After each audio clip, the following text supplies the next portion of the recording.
Now it's time to meet one of the featured artists in the Artomat Benton Harbor.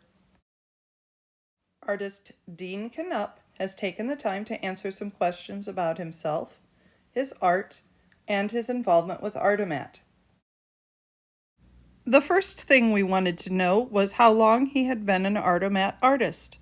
He answered, "I have been an artist through Artomat for 20 years.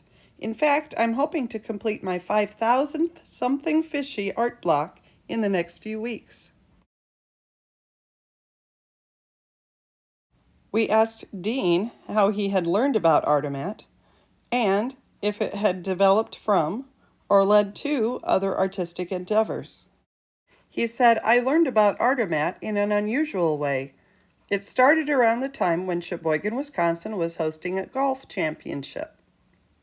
To make the surrounding areas appealing, the next town over from mine decided to make giant fish trophies and hang them on the streetlights. I painted one like the Beatles, another like Starry Night, and a third one like Al Capone, which I called Al Carpone.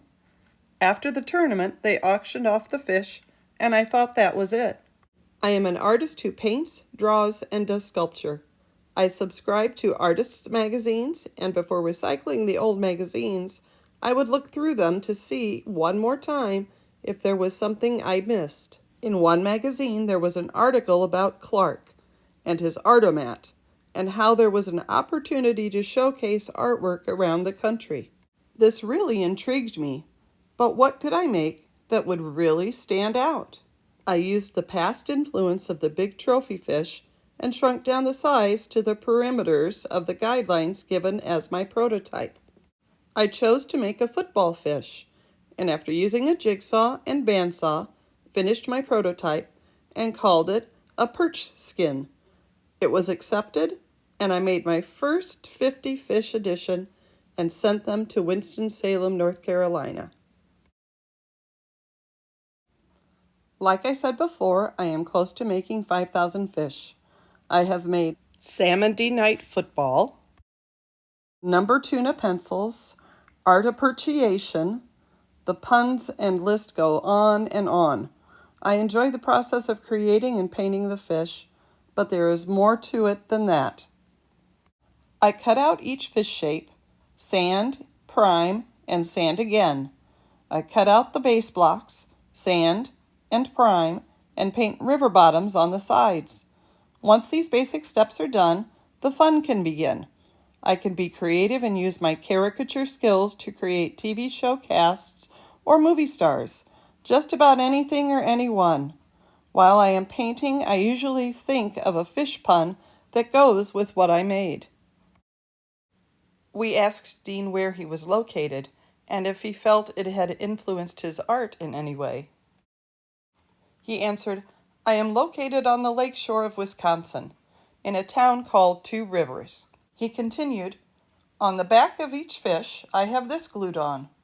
Two Rivers, Wisconsin is known for three things: the birthplace of the ice cream sundae, great fishing by the lake, and Dean Knupp, the talented artist who created the sculpture you are holding now.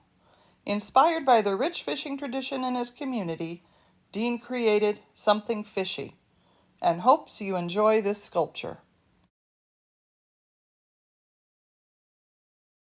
We also asked him if there were any connections he had made through Artomat. Dean answered, "A few times customers from around the country have contacted me, and to say how much they enjoy my fish. A lady was vacationing in Las Vegas, saw a machine and saw my fish, and bought them all out. She then wrote to me and said she runs a company that harvests pollock for McDonald's Filet-O-Fish. She really liked my fish." I also went to D.C. for a vacation and stopped at the Smithsonian to see their machine.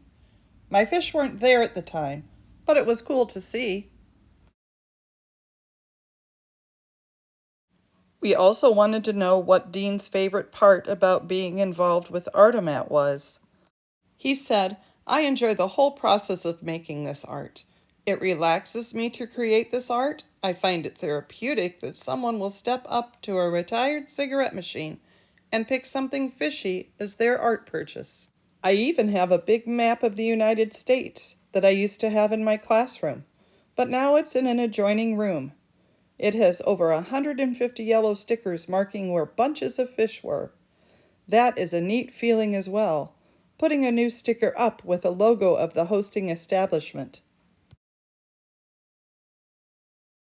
Finally, we asked him if he would share his favorite Artomat moment. He said the best experience I had was a video my nephew sent to me. He was at a meeting in Miami and noticed a machine in the corner. He looked closer at it and found 5 of my fish in a display. He immediately told the others in the room, and they were amazed that he knew about it. That was cool. We just want to thank Dean Knupp again for taking his time to answer our questions about his involvement with Artomat. Look for his art in various machines around the country. The next time you're in Southwest Michigan, stop by the livery and check out the Artomat machine. Make your first purchase or your next purchase of affordable art. If you think you might want to become a contributing artist, host a machine, or just want to know where other art can be purchased, go to artomat.org and find out all of the information.